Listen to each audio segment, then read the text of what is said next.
जय हिंद। आप ये वीडियो विद्यापीठ कैंपस के यूट्यूब चैनल पर देख रहे हैं। आज हम डिस्कस करने वाले हैं मॉक नंबर 2 कि किसी व्यक्ति ने कोई निश्चित राशि उधार ली। अगर उधार लेने की बात की जाए तो हमारे माइंड में दो ही चीज़ आते हैं, CI और ASI, कंपाउंड इंटरेस्ट और सिंपल इंटरेस्ट का क्वेश्चन, साधारण ब्याज और चक्रवृद्धि ब्याज का क्वेश्चन।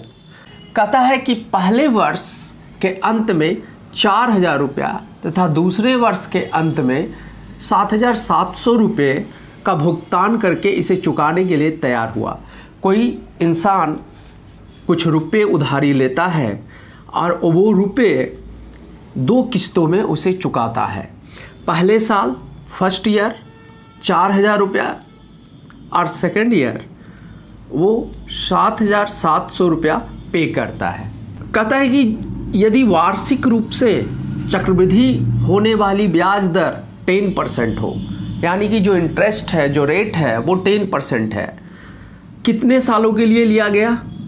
तो यहाँ पर क्लियर है कि पहले साल 4,000 देता है और दूसरे साल 7,700 रुपया देता है। इसका मतलब है कि 2 सालों में वो चुकता करता है, यानी कि 2 सालों के लिए वो उधार लेता है। इंटरेस्ट रेट कितना है? 10%। तो आप CI निकालिए, ASI निकालिए, जो भी निकालिएगा तो फर्स्ट ईयर में क्या होता है, दोनों इक्वल होता है। साधारण ब्याज या चक्रवृद्धि ब्याज अगर 1 ईयर का काउंट करेंगे ना तो ये दोनों इक्वल होता है। साधारण ब्याज वो होता है जो प्रिंसिपल पर सिर्फ ब्याज लगता है, और CI चक्रवृद्धि ब्याज वो होता है जो प्रिंसिपल पर तो ब्याज लगता ही है, वो ब्याज पर भी ब्याज लगता है। यानी कि अगर सेकंड ईयर में काउंट करेंगे तो पहले ईयर का प्रिंसिपल और इंटरेस्ट दोनों को मिलाकर अगले साल का प्रिंसिपल माना जाता है। तो ये बेसिक आइडिया। पहले साल का हम काउंट कर रहे हैं तो P हमें नहीं मालूम है, 10% रेट है, 1 ईयर और 100 कैंसिल आउट हो गया, P/10। तो ये तो SI या CI जो भी आप कह लें, और अमाउंट कितना हो जाएगा? P + P/10, 11 P/10। अब सेकेंड ईयर, फर्स्ट ईयर में वो कितना पे करता है? तो 4,000। तो ये 4,000 माइनस कर देंगे, ये मेरा प्रिंसिपल हो गया, सेकेंड ईयर का प्रिंसिपल हो गया। तो सेकेंड ईयर जब हम काउंट करेंगे सेकेंड ईयर, तो हमारा प्रिंसिपल कितना हो गया? 11 P/10 माइनस 4,000, क्योंकि 4,000 वो दे चुका है ना, ये टोटल उसे अमाउंट मिला और इसमें से क्या किया, ये 4,000 दे चुका तो माइनस कर देंगे, यही मेरा प्रिंसिपल हो जाएगा। और 10% और सेकेंड ईयर मतलब एक ही ईयर के बारे में बात कर रहे हैं, तो ये कैंसिल आउट हो जाएंगे। तो यहाँ बच जाएगा 11 P/100 माइनस 400। अब ये क्या हुआ? ये तो इंटरेस्ट हो गया, ये तो CI कह लीजिए या SI कह लीजिए। ये हमें अमाउंट बताना है, तो अमाउंट बताने के लिए क्या करना होगा? प्रिंसिपल में ऐड करना होगा। तो हम प्रिंसिपल में ऐड कर लेंगे। तो प्रिंसिपल कितना था मेरा? 11 P/10 minus 4,000 plus 11 P/100 minus 400। तो टोटल हो जाएगा 121 P/100 माइनस 4,400। अब याद कीजिए, सेकेंड ईयर के बाद वो क्या किया था? वो कहा था सेकेंड ईयर के बाद कि 7,700 रुपया, 7,700 रुपया वो टोटल पे करता है। तो ये जो अमाउंट है यही तो 7,700 रुपया है। अगर ये दे देगा तो इसके बाद तो उधारी रहेगा नहीं, तो ये इसी के बराबर क्या है? 7,700 रुपया। तो इसी के इक्वल कर देते हैं 7,700 रुपया। अब यहाँ से कैलकुलेट करेंगे तो ये हो जाएगा आपको, ये इधर जाएगा, ऐड हो जाएगा, 12100 हो जाएगा, 100/121 कैंसिल आउट हो जाएगा, 10,000। तो ये तो हुआ बेसिक मेथड आपका। जो 6, 7, 8 में आप पढ़ते हैं वो बेसिक मेथड हुआ। अगर ये बेसिक मेथड आप जानते हैं तो बेसिक मेथड जानते हैं तो आज हम आपको सिखाएंगे ऑप्शन एलिमिनेट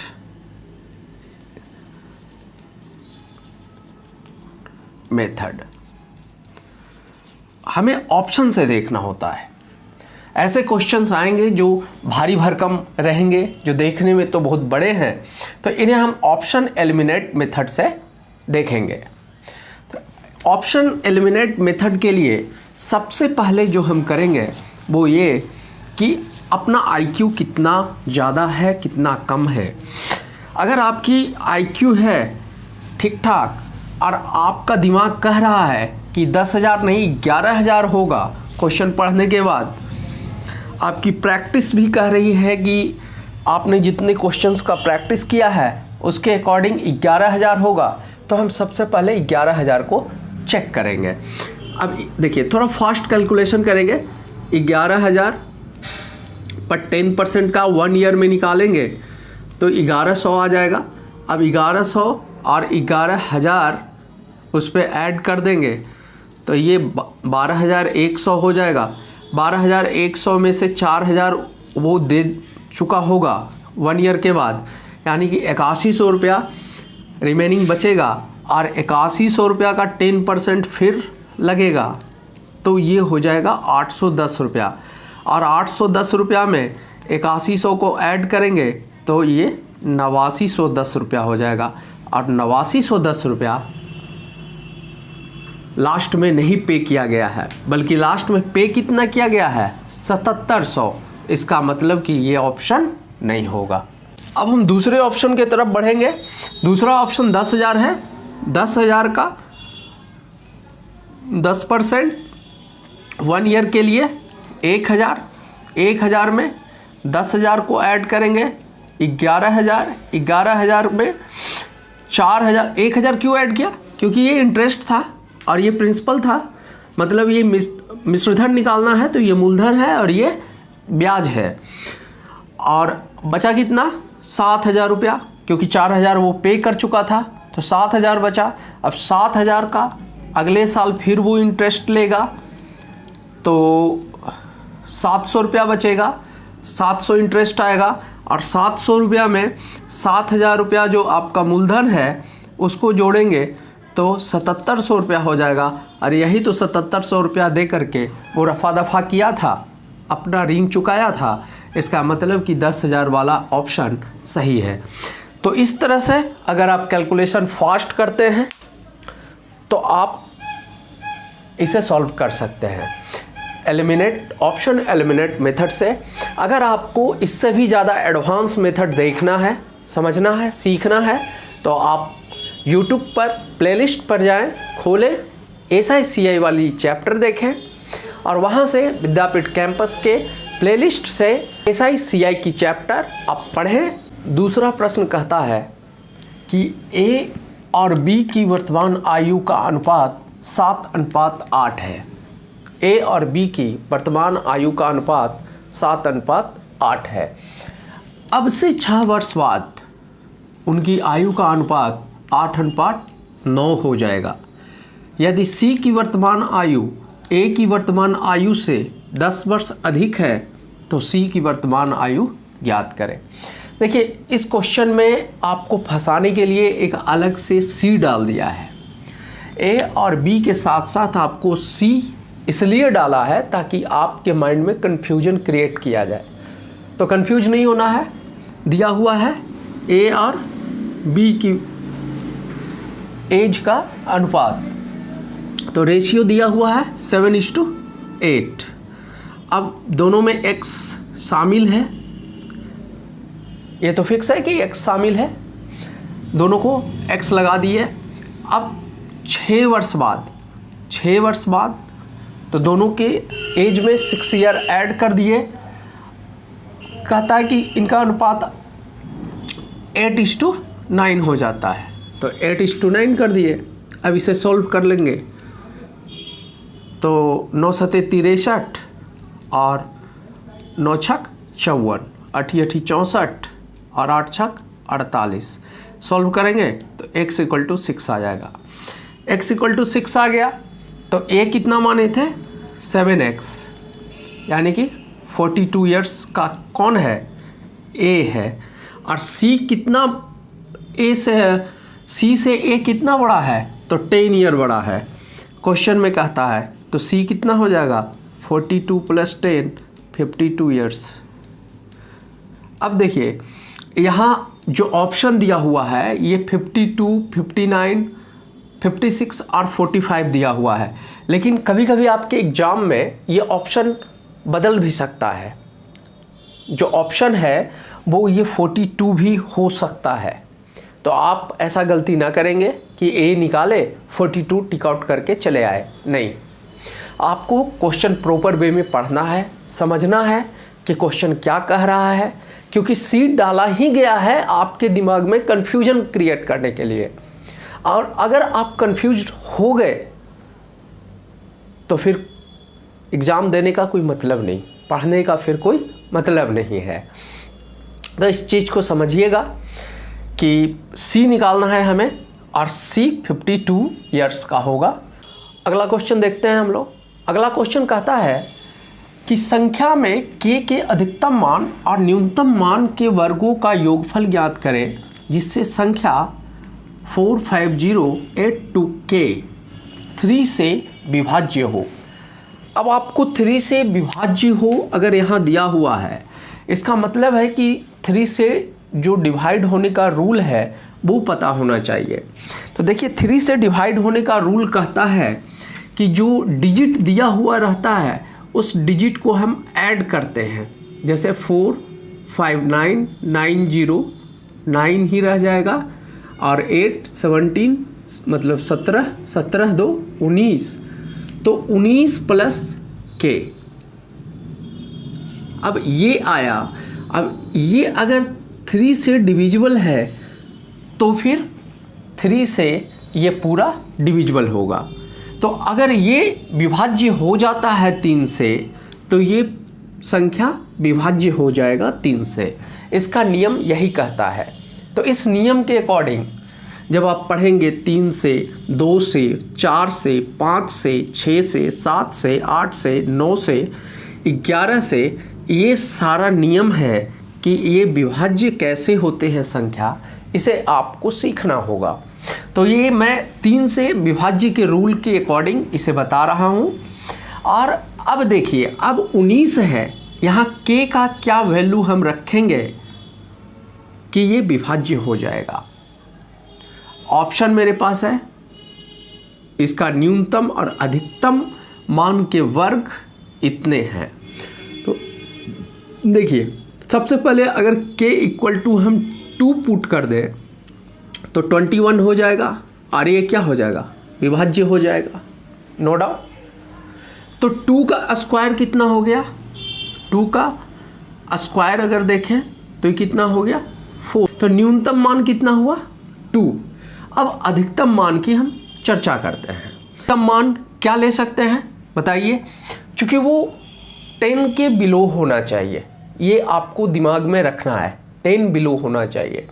तो 10 बिलो कौन सा मान है, अगर इसे लेते हैं 8 तो ये हो जाएगा 27 और ये भी 3 से डिविजिबल है। तो k इक्वल टू अगर 8 पुट करते हैं तो, और 8 का स्क्वायर कितना होगा 64। तो 64 और 4 मिलाकर कितना हो जाएगा 68, यानी ऑप्शन नंबर बी। अब आप पूछेंगे कि सर मैक्सिमम जो अधिकतम मान था वो 8 ही क्यों लिया, 10 बिलो क्यों लिया और न्यूनतम मान 2 ही क्यों लिया। तो देखिए यहाँ तो फिक्स है कि 2 से नीचे हम नहीं ले सकते हैं। 2 से नीचे आप देख लीजिए 0 ऐड करेंगे 19 पर कोई फ़र्क नहीं पड़ेगा, 3 से डिविजिबल नहीं होगा। अगर आप 1 ऐड करेंगे तो 20 हो जाएगा और 20 का 3 से डिविजिबल नहीं है। तो ये फिक्स है कि 2 ही आपको डालना होगा, न्यूनतम मान 2 ही होगा जो कि 3 से डिविजिबल है k का मान। और मैक्सिमम में 8 क्यों लिए, क्योंकि 8 के बाद अगर हम 9 को लेते हैं तो डिविजिबल नहीं होगा, अगर हम 10 को लेते हैं तो वो डबल डिजिट में चल जाएगा। हमें सिर्फ सिंगल डिजिट में लेना है। अब आप बोलेंगे सर सिंगल डिजिट में ही क्यों लेना है, डबल डिजिट में क्यों नहीं लेना है? तो बाबू यहाँ पर के एक ही डिजिट है, ये 2 डिजिट नहीं है। यहाँ जो संख्या दिया हुआ है इस संख्या में इंडिविजुअल है 4 5 0 8 2 के, और इस इंडिविजुअल डिजिट में हमें के की वैल्यू 0 से लेकर के 9 तक ही रखना होगा। हम डबल डिजिट का कोई भी वैल्यू नहीं रख सकते हैं। तो इसीलिए हमें 0 to 9 मिनिमम और मैक्सिमम ये हमें लिमिट है, इसी में हमें काम करना होगा। आप के जगह डबल डिजिट नहीं रख सकते हैं, 11 10 12 नहीं रख सकते हैं, तो मैक्सिमम 9 रख सकते थे। तो के इक्वल टू अगर 9 रखेंगे तो ये हो जाएगा 28, और 28 3 से डिविजिबल नहीं है, तो मैक्सिमम 8 है जो 27 होगा, और 27 3 से डिविजिबल है। और न्यूनतम 2 का स्क्वायर और मैक्सिमम 8 का स्क्वायर 4 और 68 होगा। तो आंसर आपका आ जाएगा B 68। अगला क्वेश्चन देखते हैं।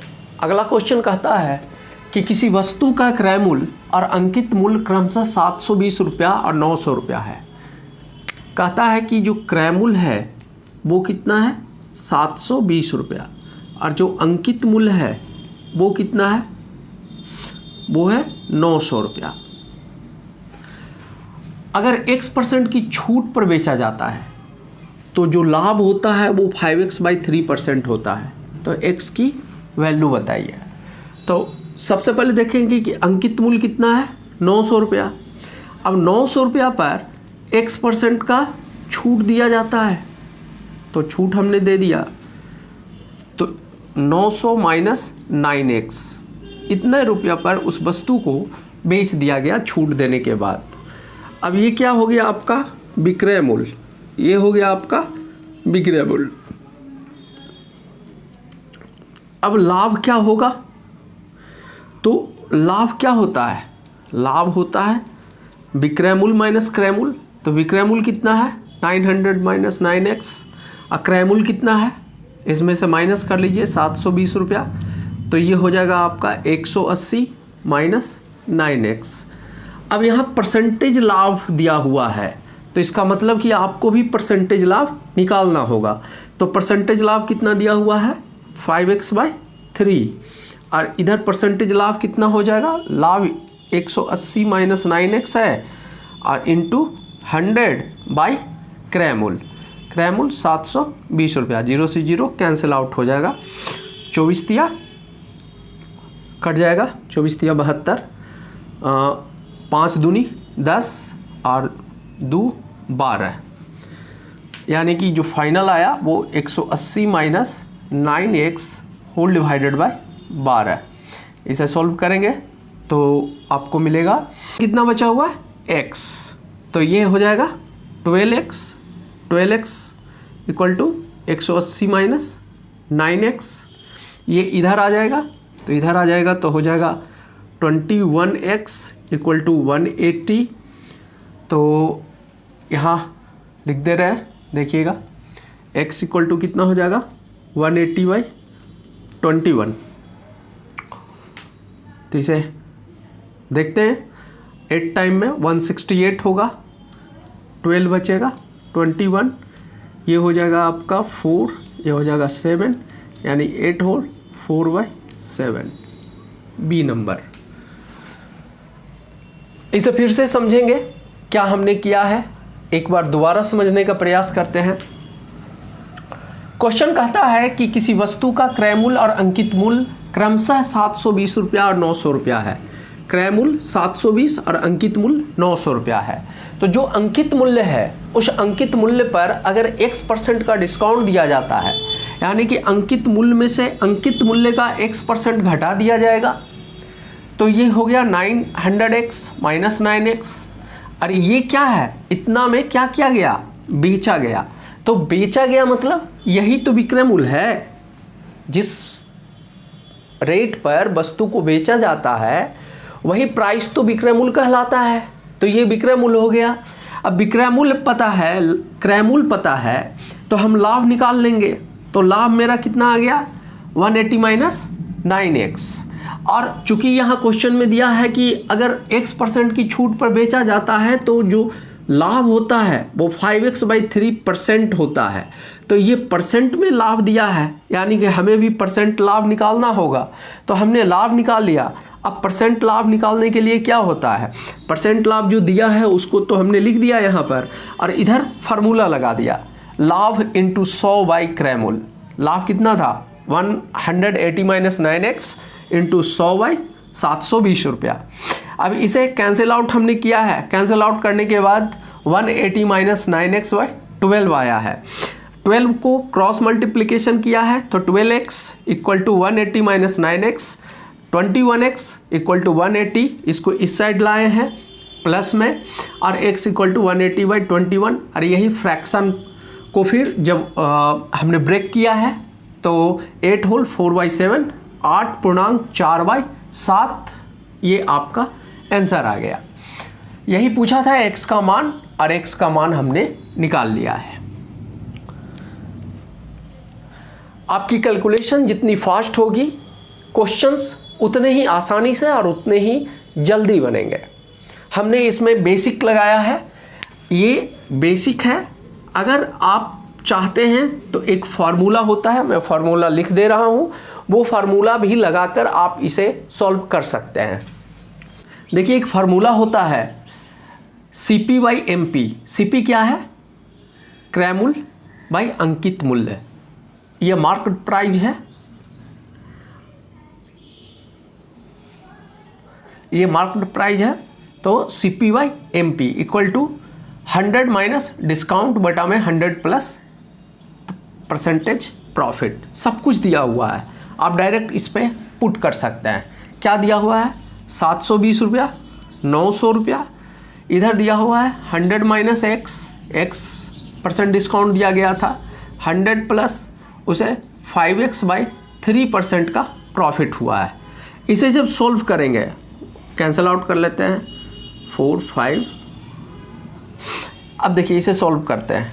इसे जब सॉल्व करेंगे तो 400 plus 20x/3 equal to 500 minus 5x। इसे अगर सॉल्व करेंगे आप तो हो जाएगा आपको 35x/3 equal to 100, x equal to 300/35। तो आप इस फार्मूला को भी यूज करके डायरेक्ट पुट कर सकते हैं और निकाल सकते हैं। तो ये आप पे डिपेंड करता है कि आप बेसिक मेथड से फास्ट बना सकते हैं या फार्मूला आपको याद है। अगर फार्मूला नहीं याद है, अगर फार्मूले में आपको कन्फ्यूजन है, तो आप फार्मूला नहीं लगाएंगे, आप बेसिक मेथड लगाएंगे। बेसिक मेथड में अगर कैलकुलेशन फास्ट है तो तुरंत निकल जाएगा। अगले क्वेश्चन को देखते हैं। अगला क्वेश्चन कहता है कि किसी वस्तु का अंकित मूल्य 240 रुपया है। इसका अंकित मूल्य कितना है, MP कितना है 240 रुपया। और कोई दुकानदार वस्तु के अंकित मूल्य पर 18% का छूट देने के बाद D कितना है 18%, वस्तु को बेचता है और फिर उसे 23% का लाभ होता है। परसेंटेज ऑफ P कितना है 23%। तो पूछ रहा है कि इसका क्रय मूल्य कितना होगा, CP क्या होगा।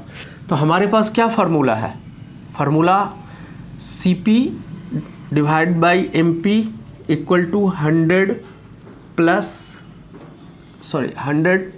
माइनस D बटा में 100 प्लस परसेंटेज ऑफ P। अब CP तो मालूम नहीं है तो CP को CP ही छोड़ देते हैं। और MP कितना है 240 रुपया, 100 माइनस कितना डिस्काउंट दिया था 18%, और कितना लाभ हुआ था उसे 23% का। तो इसे कैलकुलेट करेंगे तो ये हो जाएगा आपका 82 और ये हो जाएगा 113। अब CP इक्वल टू निकाल लेंगे 82 इंटू 240 डिवाइड बाई 123। अब यहाँ से कुछ कैलकुलेशन है, कैलकुलेशन कर लेंगे। इसे जब सॉल्व करेंगे तो 160 आएगा, 160 आएगा। एक तो कि ये फार्मूला वाला मेथड हुआ, जो फार्मूला हमने आपको बताया था वो फार्मूला पे डायरेक्ट पुट करेंगे जो दिया हुआ डेटा है और हम निकाल लेंगे। दूसरा मेथड जो बेसिक मेथड है उसको भी देख लेते हैं। बेसिक मेथड अपना क्या कहता है कि अंकित मूल्य कितना है, 240 रुपया, तो उस पर कितना परसेंट, 18% की छूट दिया जाता है, यानी कि 18% का छूट इस पे दिया जाएगा। और ये क्या है, ये विक्रय मूल्य है, ये इसी मूल्य पर बेचा जाता है तो विक्रय मूल्य है। अब हम यहाँ से लाभ निकालेंगे, तो लाभ हमारा क्या होता है, विक्रय मूल्य 240 या इसे 2400 कर लेते हैं, माइनस 24 इंटू 18 और होल डिवाइडेड बाय 10। ये क्या है, विक्रय मूल्य, माइनस हमें नहीं पता है कि क्रय मूल्य क्या है, मैंने x मान लिया। अगर आगे हम देखेंगे इसे x को, x हमने x मान लिया। अब हमें परसेंटेज लाभ दिया हुआ है कि 23% का लाभ हुआ है, तो 23, अब लाभ कितना हुआ है, तो 2400 minus 24 into 18 minus 10x by 10, ये टोटल क्या है हमारा, लाभ है, इंटू 100 बटा में क्रय मूल्य। x क्या है, क्रय मूल्य है, हमने माना है क्रय मूल्य x के रूप में। अब यहाँ से 0 से 0 कैंसिल आउट कर लिया हमने, सिंपल सा। x इधर आ जाएगा तो ये हो जाएगा 23x इक्वल टू ये हो जाएगा 24,000। इसे मल्टीप्लाई कर लेते हैं, 18 चौक 72, 7 18 दूनी 36 और 7 43, तो 1 0 और माइनस 100x।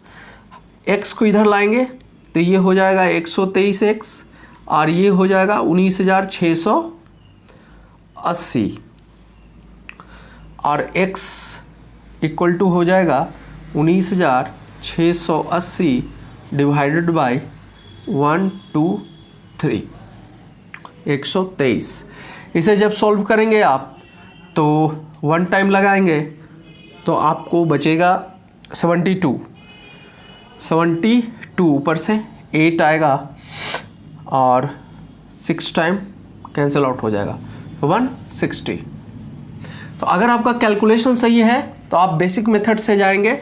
अगर फार्मूला श्योर है कि आपको फार्मूला कंफर्म याद है तो आप फार्मूला लगाएंगे। जो फार्मूला है, फार्मूला फिर से हम लिख दे रहे हैं, फार्मूला क्या है, CP/MP equal to 100 minus discount. Discount जब भी होगा तो वो माइनस के साथ आएगा, और 100 प्लस परसेंटेज ऑफ प्रॉफिट। जब भी प्रॉफिट आएगा तो प्लस के साथ आएगा और डिस्काउंट आएगा तो माइनस के साथ आएगा। अगर ये फार्मूला आपको कंफर्म याद है तो आप इसे लगाएंगे, नहीं तो ये बेसिक मेथड है और इस बेसिक मेथड को फॉलो करेंगे। नेक्स्ट क्वेश्चन देखते हैं। नेक्स्ट क्वेश्चन कहता है कि यदि वस्तु का विक्रय मूल्य लागत मूल्य का 4/3 है तो लाभ का प्रतिशत ज्ञात करें। देखिए, अगर हम बेसिक मेथड की बात करें तो बेसिक मेथड, अगर क्रय मूल्य x मान लें, क्रय मूल्य x रुपीज है तो विक्रय मूल्य कितना हो जाएगा, तो विक्रय मूल्य अकॉर्डिंग टू क्वेश्चन क्या कह रहा है, 4/3 है, तो इतना रुपया हो गया। तो लाभ कितना हो जाएगा, लाभ हो जाएगा आपको विक्रय मूल्य माइनस क्रय मूल्य, यानी x/3। प्रतिशत लाभ कितना हो जाएगा, तो प्रतिशत लाभ हो जाएगा x/3 into 100 whole divided by क्रय मूल्य। x कैंसिल आउट हो गया, मतलब 100/3, 33 होल 1/3%। ये हुआ बी नंबर। अगर हम इसी क्वेश्चन को शॉर्ट फॉर्म में बनाना चाहें तो देखिए, कह रहा है कि विक्रय मूल्य लागत मूल्य का 4/3 है, 4/3 है, इसका मतलब है कि 4 क्या है, विक्रय मूल्य है, तो 3 क्या है, क्रय मूल्य है। तो लाभ कितना हो जाएगा, 1। अब प्रतिशत लाभ निकालने के लिए 100 से मल्टीप्लाई करके क्रय मूल्य बटा में हो जाता है। तो ये कितना हो गया, 100/3, 33 होल 1/3%। तो ये क्वेश्चन फ्रैक्शन ऑफ सेकंड में बन जाएंगे। अगर आपको एग्जाम में पूछे जाते हैं इस तरह का क्वेश्चन, तो फ्रैक्शन ऑफ सेकंड में आप टिक आउट कर सकते हैं ऐसे क्वेश्चंस का। नेक्स्ट क्वेश्चन देखते हैं। नेक्स्ट क्वेश्चन कहता है कि एक टोकरी में से आधे सेब बेच दिए गए, 1/3 भाग सेब पक गए तथा 20 शेष सेब बचे थे। आरंभ में टोकरी में होने वाले सेबों की संख्या ज्ञात कीजिए। आरंभ में मान लेते हैं कि टोटल x सेब था, तो आधे सेब बेच दिए गए, 1/3 पक गए, 20 शेष बचे, तो टोटल सेब x था। 20 = x - x/2 - x/3 करेंगे। इसे जब आप सोल्व करेंगे तो 6x - 5x/6 = 20, यानी x = 120। तो टोटल कितना सेव है, 120। ऐसे क्वेश्चंस आपको मिलेंगे जो आपको भरमाने के लिए दिए जाते हैं, सिर्फ और सिर्फ भरमाने के लिए। आपको ऐसे क्वेश्चंस पे कभी भी तुक्का नहीं लगाना है। आपको बेसिक मेथड पता है, 10 सेकंड का टाइम लगेगा, 20 सेकंड का टाइम लगेगा और ये सॉल्व हो जाएगा। तो इस पे तुक्का नहीं लगाना है। अगले क्वेश्चन पर आते हैं। अगला क्वेश्चन कहता है कि 5 में से प्रत्येक व्यक्ति स्वतंत्र रूप से एक कार्य को 20 दिन में पूरा करते हैं। मतलब कोई भी एक व्यक्ति को 5 में से कार्य करने को कहा जाए तो वो कितना दिन लगाते हैं, 20 दिन। 20 दिन में वो काम पूरा कर लेते हैं। एक व्यक्ति द्वारा कार्य शुरू किया जाता है, यानी कि पहला दिन एक व्यक्ति काम करता है। फिर कहता है कि अगले दिन एक और व्यक्ति कार्य करने के लिए शामिल होता है। मतलब दूसरा दिन 2 व्यक्ति काम करेंगे। प्रत्येक अगले दिन एक और व्यक्ति कार्य करने के लिए शामिल होता है। तो तीसरे दिन फिर तीसरा व्यक्ति। फिर कहता है कि 5वें दिन से टीम के रूप में 5 व्यक्ति कार्य करना जारी रखते हैं। मतलब चौथे दिन 4 व्यक्ति और 5वें दिन 5 व्यक्ति इस कार्य को करते हैं। एक एक दिन एक एक व्यक्ति बढ़ता जाता है। पहले दिन अकेला शुरू करता है, दूसरे दिन उसके एक सहयोगी आ जाते हैं, तीसरे दिन एक और सहयोगी, चौथे दिन एक और सहयोगी और 5वें दिन एक और सहयोगी। और एक व्यक्ति अकेला अगर उस काम को करे तो 20 दिनों में कर सकता है। मतलब कि अगर कोई व्यक्ति 20 दिनों में कोई काम को कर सकता है, इसका मतलब है कि एक आदमी एक दिन में एक काम कर रहा है। सीधी सी बात है, तभी तो उसे 20 दिन उस काम को करने में लग रहा है। तो अगर एक व्यक्ति एक काम को एक दिन में कर रहा है और 5 स्वतंत्र हैं और 5 को उतना ही टाइम लगता है, मतलब 5 व्यक्ति अगर अलग अलग काम करें तो भी 20-20 दिन में ही कंप्लीट करेंगे। और 5 अगर एक साथ काम करें तो 4 दिन में कंप्लीट करेंगे, क्योंकि इनका क्षमता एक एक काम रोज करने का है। तो ये 5 काम डेली करेंगे और 20 काम को 4 दिन में कंप्लीट कर लेंगे। तो इसी तरह से देखते हैं कि पहला दिन एक व्यक्ति था, दूसरे दिन 2 एक एक्स्ट्रा हुए, 2 लोग हुए, मतलब 3 काम निपटा दिया। पहला दिन 1 काम निपटाया, दूसरे दिन 3 काम निपटा दिया। अब तीसरे दिन टोटल काम को निपटाएंगे।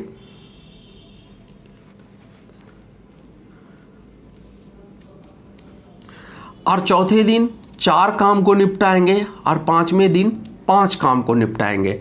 मतलब 3, 6, 4, 10, 5, 15 काम 5 दिनों में ही उन्होंने निपटा दिया। और टोटल कितने काम हैं, 20 काम।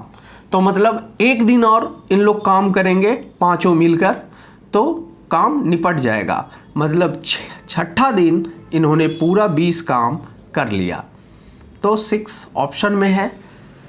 देखिए क्वेश्चन बड़ा है, वर्ड्स में क्वेश्चन बड़े हैं, लेकिन ऐसा नहीं है कि ये बहुत ज़्यादा पेचीदा है, बहुत ज़्यादा कॉन्सेप्चुअल है, नहीं ऐसा नहीं है। ये सीधा सीधी क्वेश्चन कह रहा है, इसका लैंग्वेज बड़ा किया गया है, लेकिन इस क्वेश्चन को अगर आप समझ लिए तो मिनटों में आप बना सकते हैं। क्योंकि एक व्यक्ति एक दिन में एक काम कर रहा है, 20 दिन में 20 काम कर रहा है, 20 दिन में उसका काम समाप्त हो जा रहा है। हर एक दिन एक नया व्यक्ति उसके साथ जुड़ता चला जा रहा है। मतलब पहला व्यक्ति पहले दिन एक काम करेगा, अब 2 व्यक्ति दूसरे दिन हो गए तो 2 काम करेंगे, तीसरा दिन 3 काम होगा, चौथा दिन 4 काम होगा और 5वें दिन 5 काम होगा। तो इस तरह से टोटल 5 दिन में 15 काम हो जाएंगे और छठे दिन 5 मिलकर फिर करेंगे और 20 काम निपट जाएगा। तो सिंपल सा क्वेश्चन है। इस लैंग्वेज को देखकर आप डरना नहीं, क्योंकि इस तरह के क्वेश्चंस अक्सर पूछे जाते हैं कि ताकि बच्चे इस लैंग्वेज को देखकर, ये बड़े फॉर्मेट को देखकर क्वेश्चन ही ना पढ़े, क्योंकि इसमें टाइम टेकन होता है और ये चाहते हैं कि जो बोर्ड है वो चाहता है कि इस तरह का क्वेश्चन पेश किया जाए कि बच्चे उस क्वेश्चन को अटेम्प्ट ही ना ले। तो इसका ध्यान रखेंगे, जो बड़ा क्वेश्चन है उसे भी एग्जाम में अटेम्प्ट लेना है। अगला क्वेश्चन देखते हैं। अगला क्वेश्चन कहता है कि मोहन 25 दिनों में एक काम कर सकता है, 25 दिनों में, और जिसे सोहन 20 दिनों में पूरा कर सकता है। दोनों एक साथ 5 दिन के लिए श्रम करते हैं। उसके बाद मोहन काम छोड़ देता है। शेष काम को पूरा करने में सोहन को कितना समय लगेगा? तो देखिए मोहन करते हैं 25 दिन में, ये क्या है डेज, और इधर लिखते हैं इफ़िशियंसी, इफ़िशियंसी मतलब क्षमता, और इधर सोहन 20 दिन में करता है। ये दोनों का एलसीएम पूरा काम होता है। दोनों का एलसीएम लेंगे तो 100, मतलब कि 100 काम मोहन और सोहन अगर 25 दिन में 100 काम करते हैं तो सोहन 20 दिन में 100 काम करते हैं। मतलब मोहन एक दिन में 4 काम कर सकता है और सोहन एक दिन में 5 काम कर सकता है। फिर से समझिएगा, मोहन क्वेश्चन में दिया हुआ है कि 25 दिन लेते हैं काम करने में, उसी काम को करने में सोहन 20 दिन लेते हैं। हमने क्या किया कि दोनों का 25 और 20 का एलसीएम लिया, और ये जो एलसीएम 100 आया, ये हमारा 100 टोटल काम हो गया, ये टोटल वर्क हो गया। अब 100 काम को अगर मोहन 25 दिन में करते हैं तो एक दिन में कितना इफिशियंसी है उनका? 4 काम करने की इफिशियंसी है। अगर सोहन 20 दिन में करते हैं 100 काम को तो एक दिन में 5 काम करने की इफिशियंसी है। अगर दोनों साथ में काम करें तो एक दिन में 9 काम हो जाएगा। अगर एक दिन में 9 काम हो रहा है और 5 दिन तक दोनों साथ में काम करते हैं, मतलब 45 काम निपटा दिए। अब 100 में से 45 काम ऑलरेडी वो निपटा चुके हैं, यानी कि 55 काम ही बचा है। और इस 55 काम को करना किसको है? सोहन को करना है। तो सोहन एक दिन में कितना करते हैं? 5 काम करते हैं। तो 55 काम करने में कितना टाइम लगेगा सोहन को? 11 दिन लगेंगे। Option number. अगला क्वेश्चन देखते हैं। अगला क्वेश्चन कहता है कि एक शहर की जनसंख्या 1,76,400 है। यदि यह 5% की दर से सालाना बढ़ती है, वार्षिक बढ़ोतरी है, तो 2 वर्षों बाद इसकी जनसंख्या क्या होगी? तो देखिए, जब भी जनसंख्या पॉपुलेशन की बात किया जाए तो जनसंख्या कैसे बढ़ती है? आज अगर 10 है तो अगले साल अगर ये 10% के रेट से बढ़ रही है तो ये 11 हो जाएगा। उसके अगले साल ये 10% के रेट से अगर बढ़ रही है तो ये 12.1 हो जाएगा। मतलब इंटरेस्ट पर भी इंटरेस्ट लगता है। चीज़ को ध्यान में रखेंगे कि अगर ऐसा हो रहा है तो हम जब भी पॉपुलेशन के क्वेश्चंस को देखेंगे और अगर 1 ईयर से ज़्यादा हो तो उस पर हम CI अप्लाई करेंगे। ये ध्यान में रखिएगा कि CI अप्लाई करेंगे। तो CI अप्लाई करेंगे तो देखिए क्या होता है, कितना पॉपुलेशन होगा।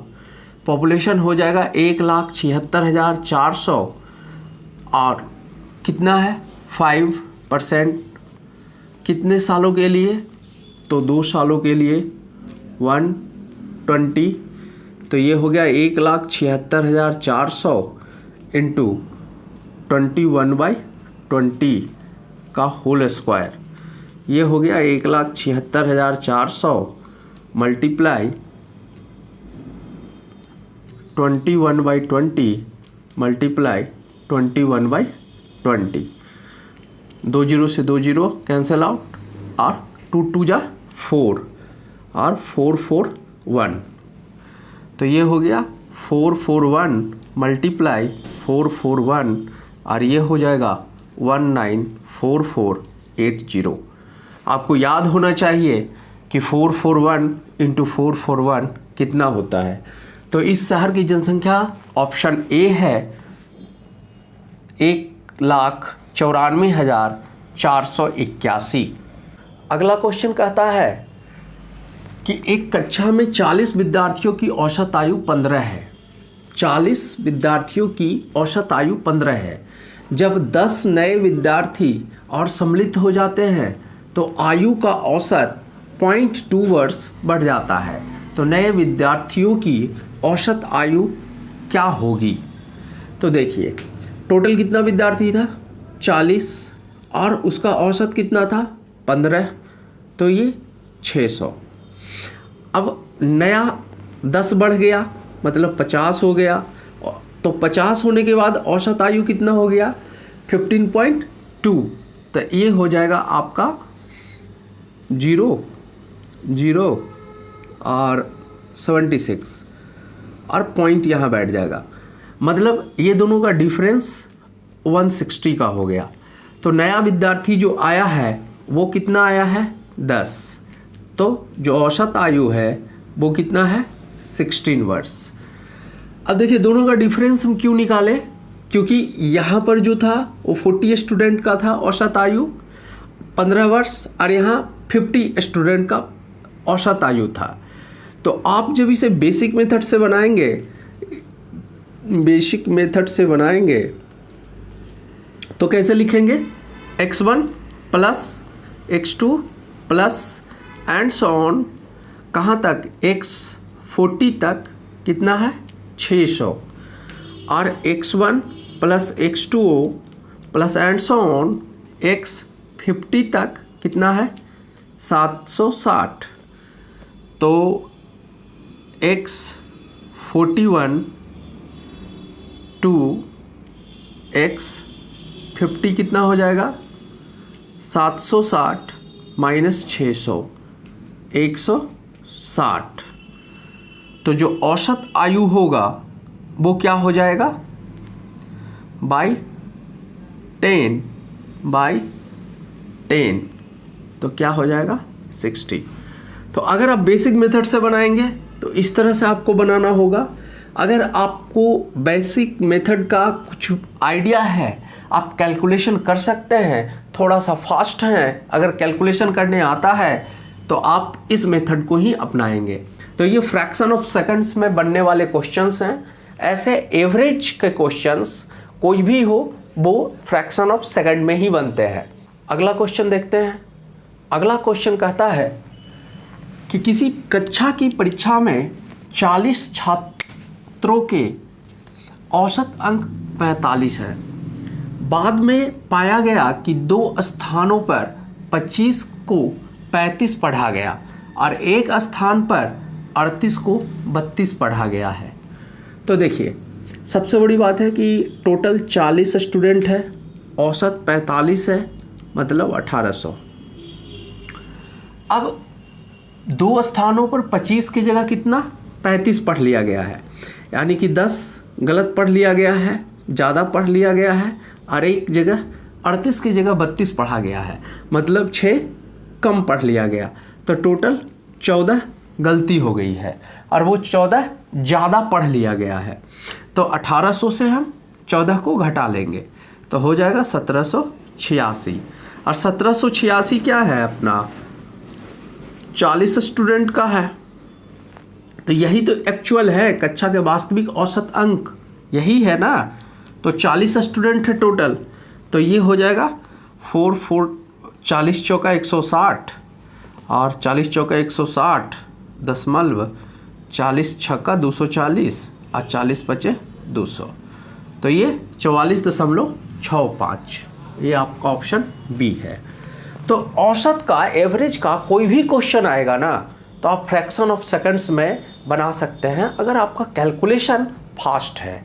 जैसे मैंने 40 × 45 1800 लिख दिया, तो ये कैलकुलेशन अगर आपका फास्ट होगा तो आप भी फ्रैक्शन ऑफ सेकंड्स में बना सकते हैं क्वेश्चंस को।